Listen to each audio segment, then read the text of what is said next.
Henry and Gordon were lonely when Thomas left the yard to run his branch line. They missed him very much. They had more work to do and had to fetch their own coaches. The big engines thought they were too important to fetch coaches. James grumbled too. "We get no rest, we get no rest," they all complained. But the coaches only laughed. "You're lazy and slack, you're lazy and slack," they answered. Altogether, the engines were causing Sir Topham Hatt a great deal of trouble. The big stations at both ends of the line each have a turntable. Sir Topham Hatt had made them so that the tender engines can be turned round, because it is dangerous for them to go fast backwards. Little tank engines like Thomas don't need turntables. They can go just as well backwards as forwards. But to hear Gordon talk, you would have thought that Sir Topham Hatt had given him a tender just to show how important he was.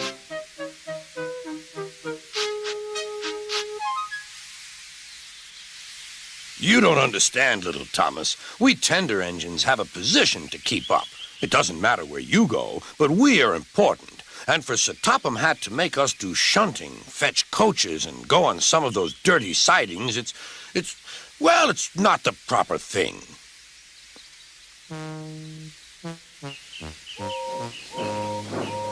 Thomas chuckled and went off with Annie and Clarabelle.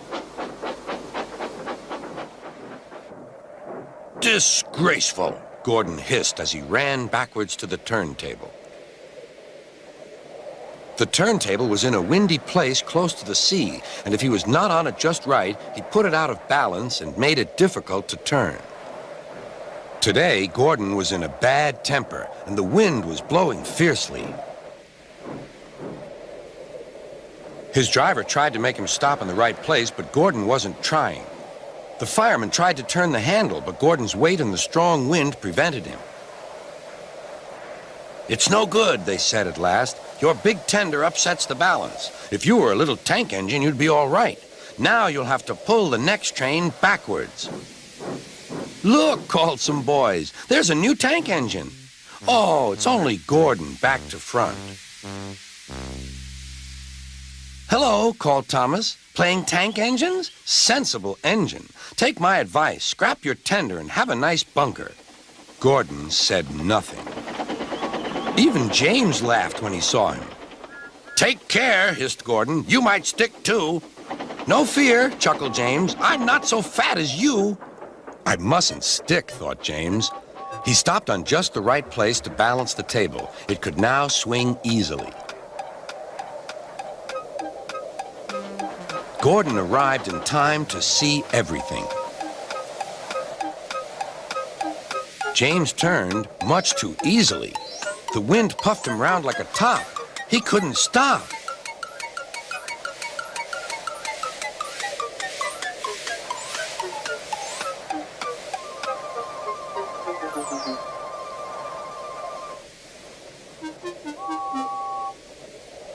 "Well, well," said Gordon. "Are you playing roundabouts?"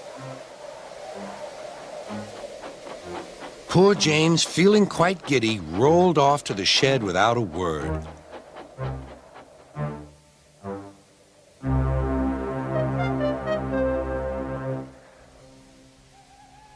That night, the three engines had an indignation meeting.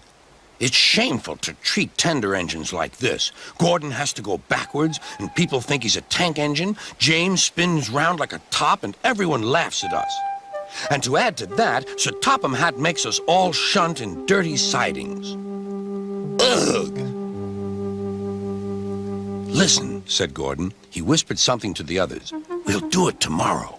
Sir Topham Hatt will look silly." The engines had decided to go on strike.